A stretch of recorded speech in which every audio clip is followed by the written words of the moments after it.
This company is currently developing Canada's newest and most northerly iron ore project, located on Baffin Island. Prior to this, Tom worked with Valley-Goose, partnering with local Aboriginal groups and on environmental and community wellness projects here in Labrador. Tom also led a community-based initiative to preserve Battle Harbour, an historic fishing station located on the south coast of Labrador. And this is now one of the crown jewels in our region's tourism industry. Tom and I both grew up in Northwest River. His father and grandfather were both doctors for many years with the Grenfell Mission, and his family has made many important and positive contributions to the people and history of Labrador. So it's great for Tom to be here. Also joining Tom this morning is Mr. Perry Tripper, to my immediate left. Perry is a principal with Stantec Environmental Services, located here in Goose Bay, although he is going to be our next candidate for the provincial election for the Liberal Party. So congratulations, Perry. Thank you. Perry was an important mentor early in my career, and I owe a debt of gratitude for the many lessons he taught me as I transitioned from university into the environment field. Mr. Tripper has conducted a significant body of research related to environmental mitigation on some very large and groundbreaking projects within the annals of Canadian environmental assessment history. Perry currently resides here in Goose Bay, and he is an important member of our community with a strong record of community volunteerism. So Perry. And on the end, Mr. Chesley Anderson. Chess is Vice President for Labrador Affairs with Aurora Energy. Chesley is Labrador Inuit. He was born and raised in Makkovik, and his family and my family have known each other for many years. Prior to joining Aurora, Chesley wore many hats, not the least of which was the time he spent with the Labrador Inuit Association as leader of their Mineral Resources Office. In this capacity, Chesley was a vocal and effective advocate for Inuit control of resources in northern Labrador. Chesley also played a critical role in negotiating the Voices Pay Impact Benefit Agreement on behalf of what was to become the Nunatsiavut government. It's quite an honor to have three distinguished global business leaders attend today's session, each with a track record of working with communities and Aboriginal groups in the north. It's my genuine pleasure to see this event and associated discussions being hosted by the Labrador Institute. I hope you make the most of this opportunity to bridge the gap between academic, community, and private sector viewpoints. By working together, I think you can affect change.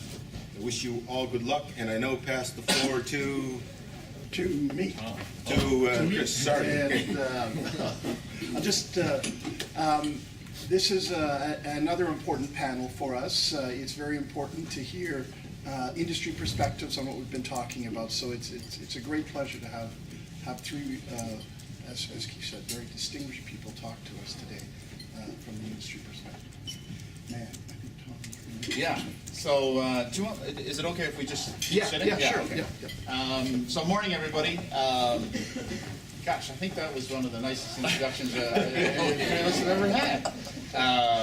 And the distinguished bit has more to do with hair than anything else. Or not. And just a word, just a word too. It's this. For personal reasons and history, it was a really interesting group to have together, and also to have Keith up here. Just so as we're being fair here, I've known Keith longer than anybody in the room, and my first memory of Keith is of his mother trying to catch him when he was a toddler and put a diaper on him. He did not want to put on, and he was running around in the front yard with nothing on, and she was trying to get a hold of him. So I've known him a long time. Anyway, but it's interesting because this group has been involved in some things together, sometimes on opposite sides of the table, sometimes collaboratively, and I think it's really nice it's nice for us all to be here. So I'm Tom, and I'm your industrialist for the morning. I'm focused on translating the ideas that come out of groups like this and the broader push in terms of resource development, but the balance with what we generally loosely call social license. However, before we get there in the mining industry, one of the things that we always do is that we focus on safety. And so sometimes you have a good session, have a good discussion, and you left afterwards wondering, I'm not quite sure what came out of that. But it was a good discussion. And that in and of itself is enough sometimes.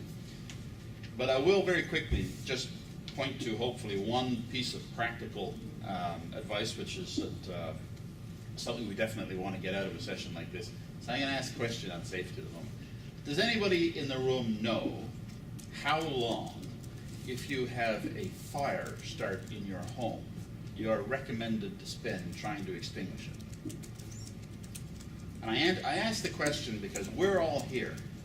And I don't know if you have kids, or if they're school age, or if they go home after school, or if you travel a lot like me, and if quite often at home your children are the ones that are at home. But this is a piece of knowledge you should pass on to them, because we're all here. Does anybody know? It's 30 seconds. 30 seconds.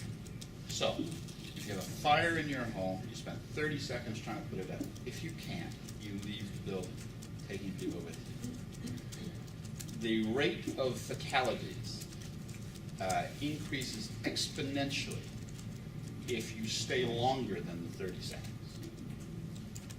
This is from the American Firefighter Association. So, if nothing else today, remember that when you leave, and tell those who are at home during the day when you're working. Okay? So, safety moment, and we're done. And Harry's going to lead us off and talk about the subject that we're supposed to be talking about. And then I'm going to talk for a little bit, and then Chester's going to